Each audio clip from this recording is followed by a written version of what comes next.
Il y a des grottes faciles d'accès où il suffit de marcher pour les explorer. Mais beaucoup d'autres posent de vrais défis. Des puits verticaux qui exigent une maîtrise parfaite des techniques de progression sur corde. Ou des passages si étroits qu'il faut parfois dégager un peu de roche pour pouvoir se faufiler. Mais la fontaine aux fées, elle, présente un tout autre type d'obstacle. Après une trentaine de mètres, l'exploration devient impossible. La galerie est noyée jusqu'au plafond.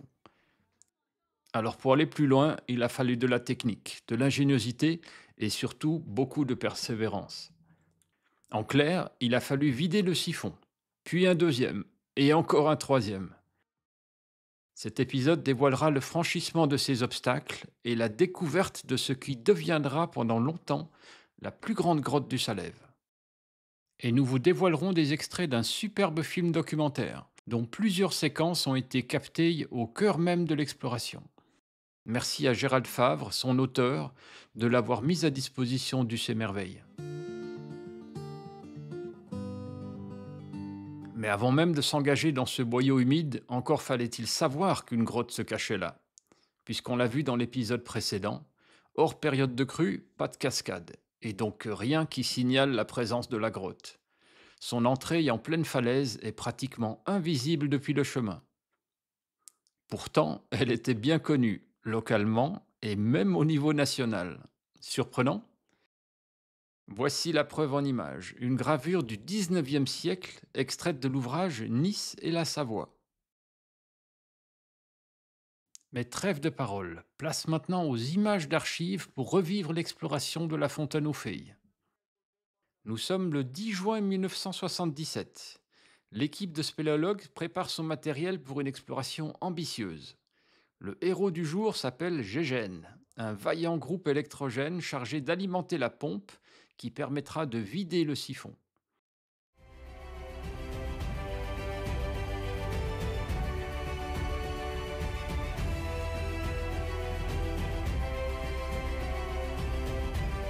Allez, recharge. Aïe, c'est bon.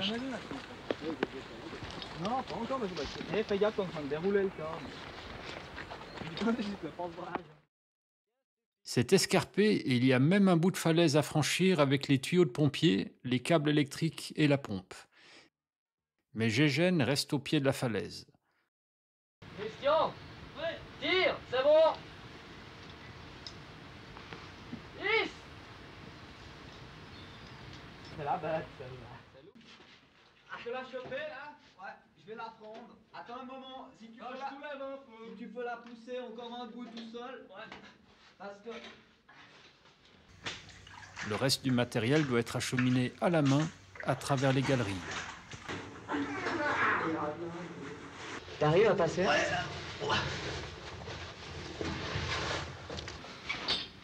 C'est bon là? Pas moins d'une quinzaine de personnes ont été mobilisées pour cette opération. C'est de l'exploration, de la vraie dans son sens le plus brut. C'est plus haut que l'autre fois, hein? Ouais. Ça y est, tout est en place pour commencer le pompage. Il n'y a plus qu'à démarrer le groupe. Sauf que Gégène ne veut rien savoir. Son ventilateur est cassé. L'exploration n'aura pas lieu aujourd'hui. Mais les spéléologues sont pleins de ressources. Ils installent les tuyaux de sorte à tenter la vidange du siphon par gravité. C'est ingénieux, mais impossible de savoir combien de temps cela prendra, puisqu'on ne connaît pas la taille du lac à vider. Il faudra donc revenir une autre fois, en espérant que le siphon soit vide et la galerie accessible à la découverte. Anecdote surprenante, la grotte a été équipée d'un réseau téléphonique filaire. Pourquoi? Vous comprendrez tout bientôt.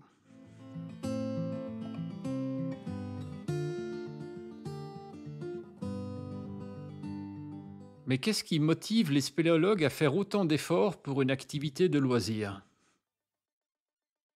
La découverte et l'exploration. Et de pouvoir faire de l'exploration à côté de chez nous, à quelques kilomètres d'une grande ville comme Annecy ou Genève, c'est absolument incroyable. Il n'y a pas besoin d'aller sur la Lune ou de prendre l'avion pour aller traverser le désert ou aller au sommet de l'Himalaya. L'aventure, elle est à côté de chez nous. C'est magnifique.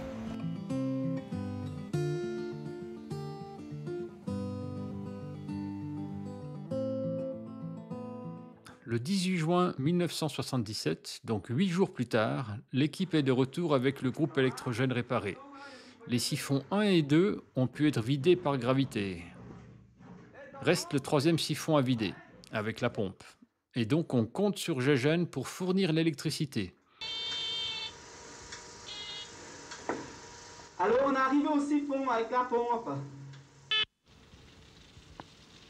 Bon, ok, ça marche, j'arrive. Ouais, je mets en route. À tout de suite.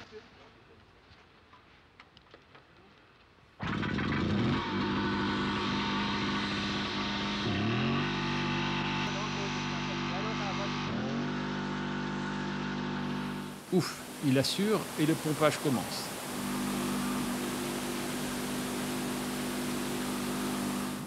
À mesure que le niveau baisse, des bruits étranges résonnent dans la cavité. Ce sont les poches d'air qui se libèrent. Ça les gars, c'est le siphon qui se vide.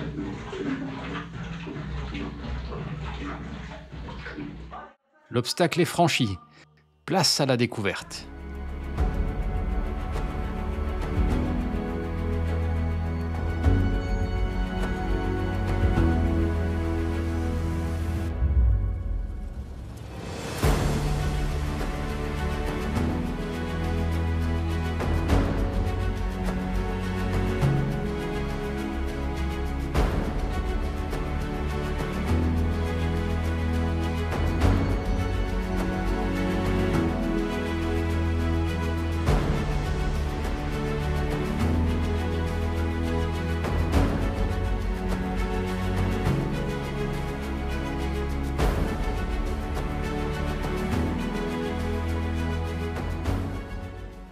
La progression se fait dans l'eau, parfois dans la boue, mais l'effort en vaut largement la peine. Les galeries, hautes parfois de 20 mètres, offrent un véritable spectacle souterrain. Partout des concrétions en formes variées, des merveilles minérales typiques de ce monde caché. Un régal pour les yeux et des trésors fragiles qu'il faut absolument préserver.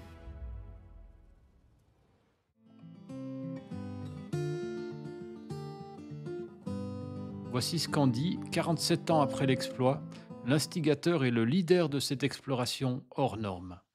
Ouais, c'était, comme on dit, pas de la tarte, mais comme on était une très bonne équipe avec beaucoup d'enthousiasme, on bivouaquait sur place. Le soir, on faisait une grillade, on se rôtissait un gigot. Donc il y a tout ce côté convivial de la spéléologie qui, dans ce cas-là, était parfait. Mais n'empêche que oui, ça a demandé une bonne dose d'effort.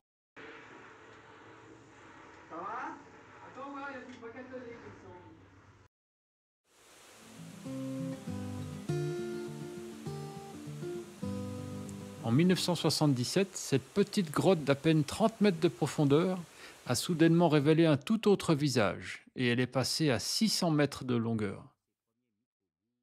Voici le plan intermédiaire dressé par les spéléologues, ainsi que sa version définitive.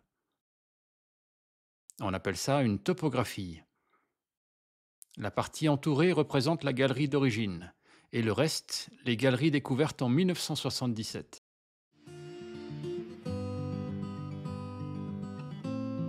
Dans les années qui ont suivi, et jusqu'au début des années 90, les explorations se sont enchaînées, dévoilant de nouvelles galeries à chaque fois. Le développement, c'est-à-dire la somme des longueurs de toutes les galeries, a atteint un record, plus de 1500 mètres. Et si vous avez du mal à vous représenter ce que ça fait de l'entrée jusqu'au terminus, soit environ 1 km, reporté en surface, ce serait comme traverser le bourg voisin de Cruseilles.